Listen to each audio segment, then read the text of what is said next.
जय हिंद दोस्तों, Ankesh sir technical में आप सभी का स्वागत है। आज हम इस वीडियो में एक नया टॉपिक पढ़ने जा रहा हूँ, जो टॉपिक का नाम है जावास्क्रिप्ट प्रोमिसेस। जावास्क्रिप्ट में प्रोमिसेस क्या होता है, आज इसके बारे में जानते हैं। जावास्क्रिप्ट प्रोमिसेस का मतलब होता है एक तरह का वादा। वादा का मतलब होता है जब मान के लिए आप किसी से एक कोई वादा करते हैं तो या तो आप निभाते हैं या तो तोड़ देते हैं। तो अगर आप निभा देते हैं तो उसको हम इसमें बोलेंगे फुलफिल्ड। अगर आप नहीं निभाते हैं तो हो गया रिजेक्ट। ठीक है, आपने तो वादा किया है बट जब तक आपने नहीं निभाया तब तक वो क्या रहेगा, पेंडिंग। तो प्रोमिसेस में क्या होता है कि पहला स्टेज होता है वो पेंडिंग का होता है, उसके बाद क्या होता है कि फुलफिल्ड होता है, फिर उसके बाद रिजेक्ट होता है। ठीक है, तो इसको हम कोड के माध्यम से समझते हैं कि ये कैसे वर्क करता है। हम यहाँ VS कोड पे आ गए हैं। अब इस पर क्या करते हैं, हम एक प्रोमिस बनाते हैं। तो प्रोमिस के लिए हम एक वेरिएबल बनाते हैं, इसमें लिखेंगे प्रोम नाम के एक वेरिएबल ले लेते हैं।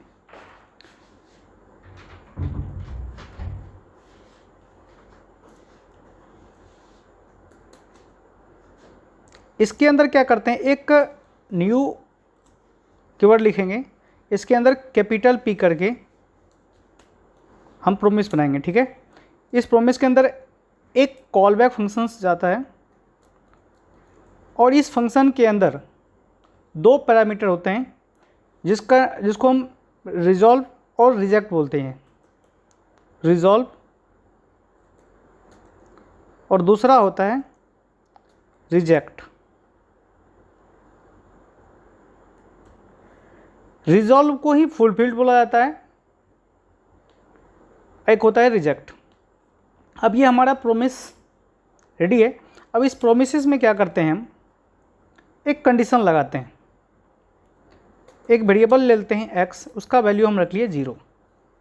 ठीक है, अब एक क्या कंडीशन लगा लेते हैं, इफ़ यानी अगर x की वैल्यू अगर ये 0 के बराबर होता है तो मैं कहूँगा कि ये जो रिजॉल्व नाम का वेरिएबल है इसके साथ मैं एक मैसेज दे देता हूँ,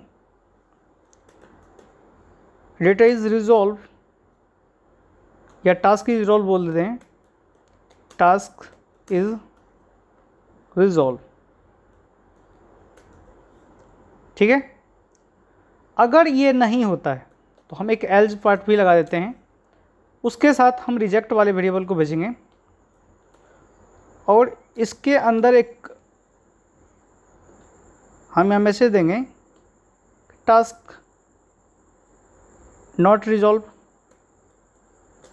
टास्क या तो ऐसे लिख दे task rejected, task is rejected. ठीक है, या तो हमारा x की वैल्यू अगर 0 है, ठीक है, तो ये टास्क रिजॉल्व करेगा, अन्यथा क्या करेगा, इसको रिजेक्ट कर देगा। ठीक है, अब प्रोमिसेस जो होता है ये क्यों यूज़ करते हैं, इसका मेन कारण है एसिंक्रोनस टास्क को हैंडल करने के लिए हम प्रोमिसेस यूज़ करते हैं। अगर आपको एसिंक्रोनस और सिंक्रोनस के बारे में नहीं पता है तो इससे प्रीवियस वीडियो में हम प्रोमिसेस हमें एसिंक्रोनस और एसिंक्रोनस बताएं। प्रोमिसेस तभी समझ में आएगी जब आपको सिंक्रोनस और एसिंक्रोनस समझ में आएगा तब। तो इससे प्रीवियस वीडियो आप देख सकते हैं, हम इसके डिस्क्रिप्शन में हम इनका लिंक दे देंगे। तो अब क्या करते हैं, ये हमने एक टास्क बना लिया, एक रिजॉल्व एक रिजेक्ट नाम का, और इस पर हमने एक कंडीशन लगा दिया। ठीक है, अब ये प्रोमिसेस में ये जो रिजॉल्व के साथ जो डाटा जा रहा है और रिजेक्ट के साथ जो जा रहा है, इसके लिए हम डॉट देन और डॉट कैच का यूज़ करते हैं इसके अंदर डेटा रिजल्ट पाने के लिए। तो हम क्या करेंगे, या तो इसी के ऊपर डॉट लगा सकते हैं या हम ये प्रोम नाम का जो वेरिएबल यहाँ पे यूज़ किए हैं उसको यहाँ पे यूज़ करेंगे। लिखेंगे प्रोम डॉट, यहाँ लगाएंगे देन लगा के इसके अंदर भी एक इसके अंदर एक फंक्शन जाएगा और इस फंक्शन के अंदर ये जो आपका ये फंक्शन रिजॉल्व वाला कॉल हुआ है वो ये देन के अंदर आएगा, ठीक है। और जो रिजेक्ट के साथ ये टास्क भेजे हैं ये कैच के अंदर आएगा,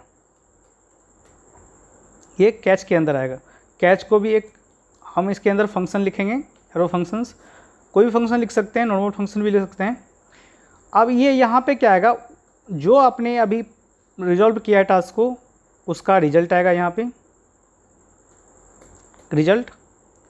और यहाँ पे क्या होगा, जो रिजेक्ट हुआ है टास्क वो रिजेक्ट वाला टास्क यहाँ पे आएगा। तो इसका भी यहाँ पे कोई वेरिएबल का नाम रख लेते हैं। और ये ज़रूरी नहीं कि रिजल्ट लिखना है आपको, यहाँ प्रोमिसेस में जो चीज़ गया है रिजॉल्व के साथ ये इसी रिजल्ट नाम के जो ये पैरामीटर है इसमें आके स्टोर होगा। और इस एरर में, एरर के अंदर जो भी वेरिएबल लेंगे, मान के चलिए इसके अंदर ले लेते हैं एरर। इस एरर में यहाँ पे लिखेंगे, सिर्फ एरर लिखेंगे। इस एरर के अंदर जो आपने रिजेक्ट वाला यहाँ पे जो भी टास्क, यहाँ पे टास्क रिजेक्टेड लिखे हैं मैसेज, ये मैसेज आके इस एरर नाम के वेरिएबल में स्टोर हो जाएगा। ये एरर एक वेरिएबल है, ठीक है। यहाँ इसका नाम कुछ भी रख सकते हैं, ER रख लेते हैं। अब देखिए अगर यहाँ पे हम कंसोल लगाते हैं, कंसोल लॉग, और इसके अंदर हम रिजल्ट को प्रिंट कराते हैं, ठीक है। और यहाँ पे भी एक कंसोल लगा देते हैं, कंसोल लॉग, और इसके अंदर जो हमने ERR पास किए उस ERR का हम वैल्यू देखते हैं, ठीक है। तो अभी देखिए x की वैल्यू 0 हमने यहाँ पुट किया है, तो इफ़ x = 0, तो x की वैल्यू 0 तो है ही, इस 0 के बराबर है। तो ये क्या होगा, अभी टास्क रिजॉल्व होना चाहिए। तो देखते हैं चला के हमारा क्या आंसर आता है। ये देखिए हमारा क्या हो गया, टास्क रिजॉल्व हो रहा है, ठीक है। तो अगर मान के चलिए इसकी वैल्यू मैं दे देता हूँ 1, और लेकिन यहाँ पे कंडीशन क्या लगा, x की वैल्यू 0 होना चाहिए। अगर नहीं है तो क्या होगा, ये कंडीशन तो फॉल्स हो गया। तो हमारा कौन सा कंडीशन चलेगा, एज वाला कंडीशन चलेगा। एज वाला कंडीशन में क्या है, टास्क इज रिजेक्टेड, तो ये आ जाएगा इस एरर के अंदर आ जाएगा, ठीक है। और ये एरर इस एरर में यहाँ पे प्रिंट हो जाएगा, ठीक है। तो यहाँ पे आ गया टास्क इज रिजेक्टेड। अब आपको लग रहा होगा कि ये रिजल्ट में ही तो ये डाटा नहीं आ गया, ये रिजल्ट में नहीं आएगा। जैसे मान के चलिए अगर आपको नहीं पता चल रहा है तो ERR के जगह पे एक और प्लस लगा के उसके अंदर एक कुछ भी ऐड कर लीजिए। मान के चलिए कि मैं A ऐड कर दिया, ठीक है। अब इसको सेव करता हूँ। अब देखिएगा कि ये पता चलेगा कि ERR में वैल्यू अगर A लगा हुआ आ रहा है, इसका मतलब ये जो रिजेक्ट वाला डाटा है वो कहाँ पे आया, ERR में आया। और ERR के साथ ये जो प्रिंट करवा रहे हैं वो हमको दिखेगा यहाँ पे।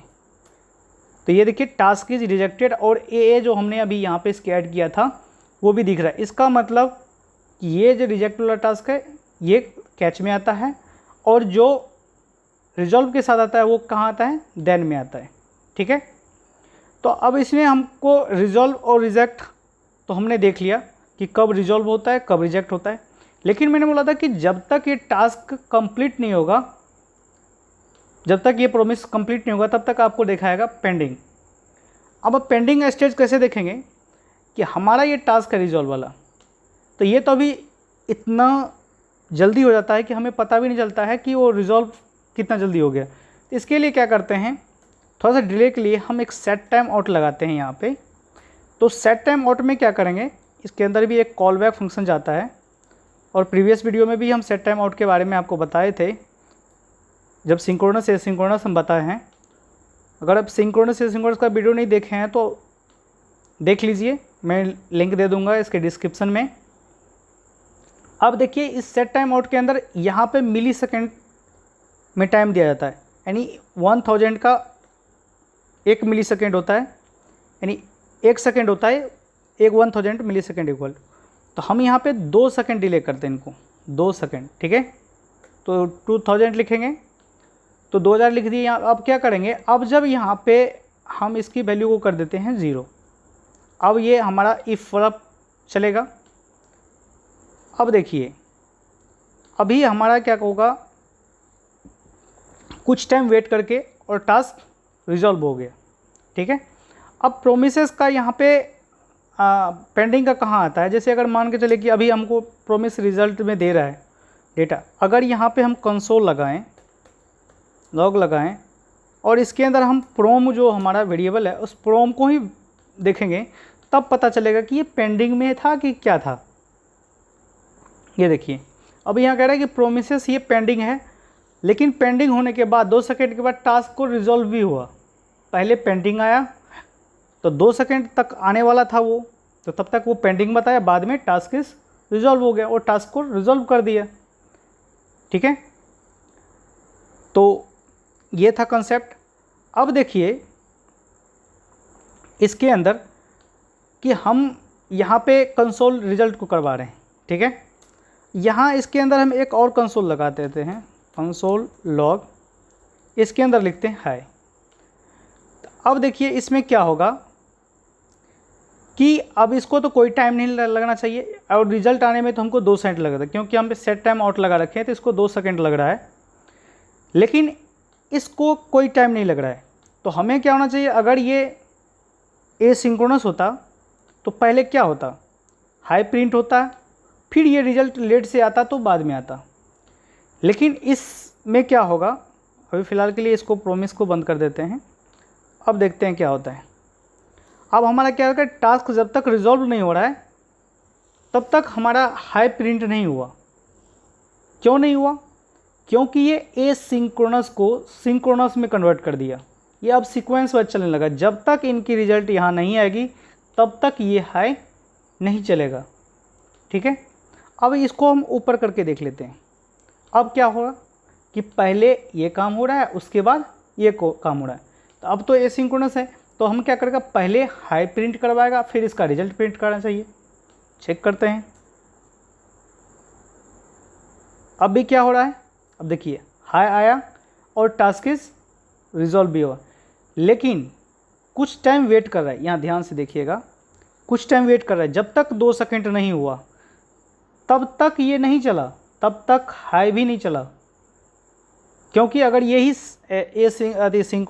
एसिंक्रोनस होता तो पहले हाई आ जाता और ये रिजल्ट बाद में आते रहता, लेकिन ऐसा नहीं हुआ। जब तक इसमें रिजल्ट नहीं आए तब तक ये हाई को भी प्रिंट नहीं करना। यही एक छोटा सा कंसेप्ट है प्रोमिसेस। ये बहुत मेन इम्पोर्टेंट है जावास्क्रिप्ट में एसिंक्रोनस टास्क को हैंडल करने के लिए। जैसे कि अब कोई एपीआई से डाटा आ रहा होता है तो एक प्रोमिसेस होता है कि वो आना ही आना होता है। ठीक है, अगर मान के चले एक छोटा सा स्टोरी इसका ले लें कि अगर मैं किसी से, मेरे दोस्त ने कहा कि 5 बजे मैं आपको बुक दूंगा, तो मैंने 5 बजे का वेट किया। तो जब तक 5 बजे का वेट किया तब तक वो मेरा स्टेज क्या रहा, पेंडिंग रहा। ठीक है, जब वो मेरा दोस्त आया और मुझे बुक दिया तो वो उसका जो प्रोमिसेस था, यानी जो वादा किया था, वो तो निभा दिया। अगर वो नहीं देता मुझे तो क्या होता, रिजेक्ट हो जाता। अगर मान के चलिए, इसी में एक कंसेप्ट और है कि अगर मान के चलिए कोई प्रोमिसेस किया, यानी वादा किया कि 5 बजे हम किताब देंगे आपको, अगर मान के चले वो 5 मिनट में थोड़ा सा और डिले हो गया उनको, लेकिन हम तो सिर्फ 5 मिनट का टाइम लिए थे, तो उनका तो हम वेट करेंगे नहीं। इसी के लिए अब नेक्स्ट टॉपिक में हम एक और नया टॉपिक के साथ मिलेंगे आपको। इसी के ऊपर एक और टॉपिक बनेगा। तो आज का ये वीडियो कैसा लगा आप कमेंट में ज़रूर बताइए, और इसके रिलेटेड अगर कोई भी क्वेश्चन आपके मन में आता है तो आप कमेंट में ज़रूर लिखिए। धन्यवाद।